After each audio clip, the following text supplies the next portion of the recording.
In this video, you'll learn how to make this.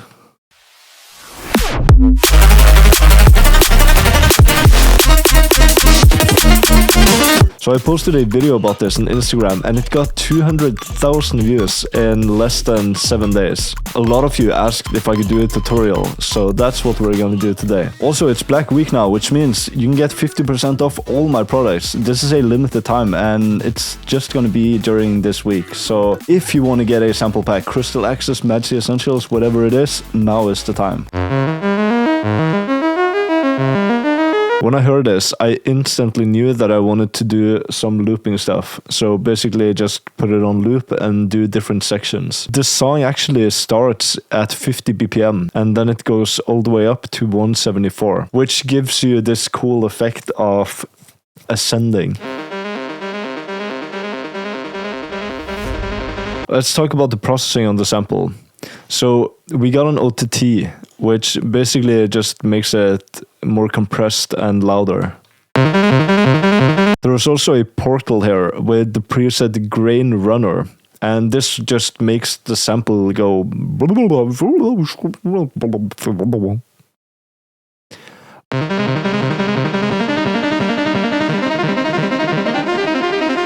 And then we got an equalizer, which is removing the low frequencies, because when we have the bass playing at the same time, if I don't remove it, it's gonna sound like this. And then when I remove it, it sounds like this. I'm basically just giving room for the bass to shine and making sure that the low frequencies aren't crashing. So we got some ambience from my latest sample pack, Crystal Access, which it's not just a sample pack, it's a Challenger sample pack. You should go and check it out on my website because it's really cool. We also got some ambience from Anomaly. The sections I chose to loop was first this one. And then we got this one. Then this one. So basically what I did here in FL Studio, you can press this button right here. And if you move around on this part, like just in the middle of the waveform, you can just change the position of the waveform. It's really cool. This is what I usually do when I sample stuff. The Reese bass being played is a very simple Reese. So it's a saw wave with 12 voices and then a high cut. But there is also an envelope on the volume, so it basically just goes down right away when you play it. There's also a compressor, only boosting a little bit on the gain. Over to the next part of the drop. So we got the pads, which is a preset called Chill Universe, and it sounds like this.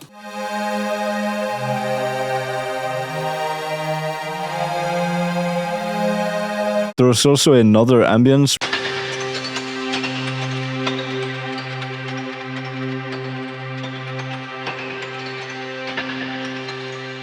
What I wanted to do with the sampling is I wanted it to kind of glitch a lot. Since this was done in 2 hours, I just wanted to do it very quickly. So I just did some manually chops myself.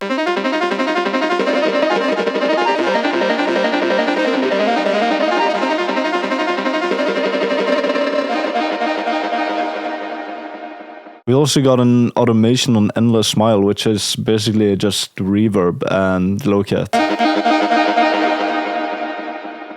Okay, let's talk about the drop. A lot of the samples in the drop are from Magic Essentials and Crystal Access. Here's a few of them.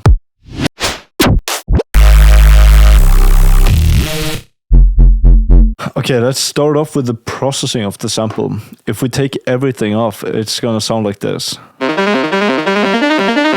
So we got a multipass with phase distortion on the mid frequencies. Then we got an OTT, which is at 50% and boosting the volume. So the multipass is basically just giving it a different sound almost. Then we got a Tal filter. Tal filter is a free plugin, it's almost like LFO tool. There's an equalizer removing the low frequencies and boosting a little bit of the high frequencies. Then we got some buses, which are important. So we got a Valhalla delay with the preset tape snare doubler. And it's basically just a super short decay delay. Just makes it sound more wide. Then we got a little altar boy, which is pitching everything 1 octave up. at the end we got a Valhalla room, which is being automated.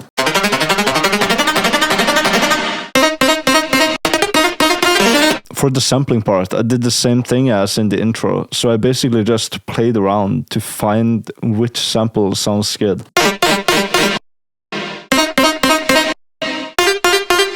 Let's talk a little bit about music theory.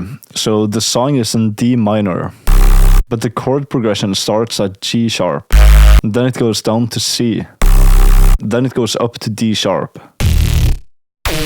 After this, it goes 2 more up to F. Normally, in the C minor scale, you would play this as a minor, but if you want to spice it up, you can experiment and sometimes do major chords when it's supposed to be minor chord. This is what would be normal if you're sticking to the scale. There's also a couple of fills, which does a lot of work. And I do the same thing with the fills as I do with the sampling. I try to move it around and see where it sounds good. There's also a layer sound, which is 1 octave higher than the original. There's also another stab, which is just a brass from Nexus, and also a preset called Gritty with Sub. The reason I do different stabs on all the hits is just to create variation. I can show you an example what it would sound like if it was the same every time.